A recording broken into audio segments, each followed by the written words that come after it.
What's happening, folks? Back with another reaction, back with some more garbage, and more from Beautiful Garbage 2001. Once again, big shout out to Philip for sharing the larger catalog, as well as Mikey, who provided some non-album tunes.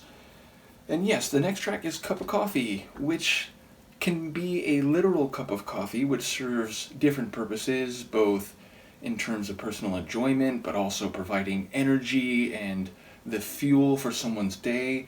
But it could also be a shorthand or idiom phrase for a brief interaction, a brief involvement with someone or something. The idea, well, I worked for them, it was just a cup of coffee, really.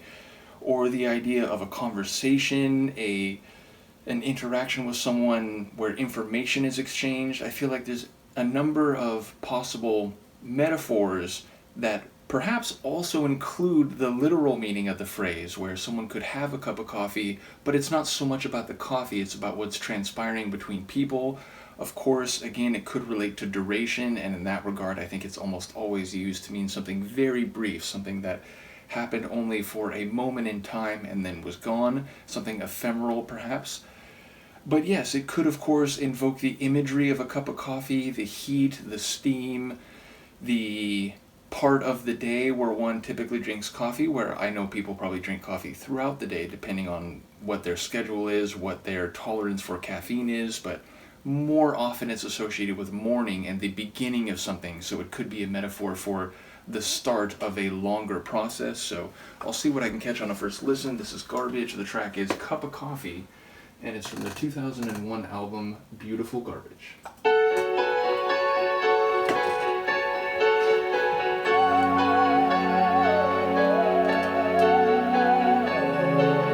Ghostly vocal. Or is it a theremin?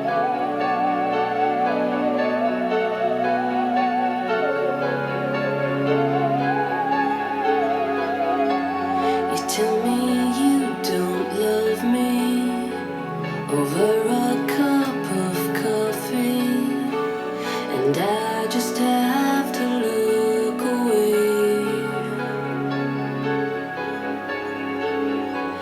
A million miles between us, planets crash into dust. I just let it fade away. I'm walking empty streets, hoping we might meet. I see your car parked on the road.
that's a tragic tune. Wow. So, in the very end, I think we did get that idea that a cup of coffee is a very short duration. The idea that someone's life, as they saw it, as they felt it, came apart over the course of a cup of coffee, which could also be, it was such a mundane setting, it was such an everyday thing between us, and suddenly it was very different. But also the idea that my world was one way, and the duration of a cup of coffee later, my life was completely something else. And it sounds like she's in this really bad place where she can't get past it, she's not over it.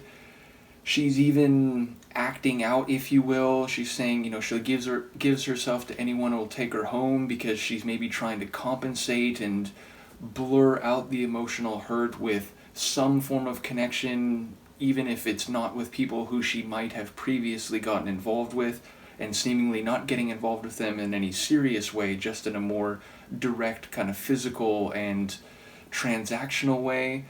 But also she's feeling like the other person is not only not who they were to her before and not around, but she's like kind of going out, trying to see if she'll run into him, but then realizing that she can't interact with him in the same way. She goes by his place and it's clear that he's there, but she can't bring herself to go to the door because everything has changed.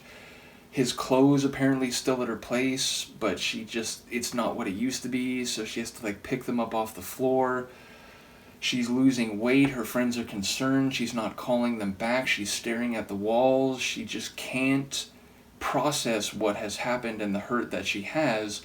And again, the idea of being told that he didn't love her anymore over a cup of coffee seems to draw a contrast between the simplicity of the moment and the gravity of the change dynamic between them, of the emotional shift, if you will. So yes, it's a very heavy tune, a very sad tune, I think very well rendered in the sonic setting, which is this light and yet tense and a bit heavy at the same time. There seems to be a contradiction there, that the arrangement is not dense, it's not a very sonically heavy tune in terms of the power of the track, but it's so emotionally heavy that all the minor arrangement that's there has this weight to it. So yeah, a really dynamic and sad song sonically. I think Shirley's vocals fit the moment very well. You can feel the pain and the sense of loss, but also a bit of the obsession, the way that she just can't move beyond. She's sort of stuck, and there's this disconnect between what she might want to do but what she can actually do. And it's telling that she, again, is trying to, in a way, run into him or keep tabs on what he's doing, but she doesn't want to be friends. It's like, we were this one thing, I can't accept some reduced interaction with you, but I'm still obsessed with you. So it's just really this between a rock and a hard place existence. So yeah, a very sad tune, I think performed very well, and maybe more emotionally straight away in one sense, in that a lot of their songs, there's lyrics that sound devotional and emotionally effusive, but there's a darkness to them, so it's not clear whether it's a healthy thing. This is also not healthy, but in a more straightaway manner. It's like the emotional devastation and the social ripples that are caused by it in someone who's been left behind. So yeah, a very painful tune, and one that I think is very well done. So from a grooming Luca and I, let me know what you think, and she and I will see you next time. Peace.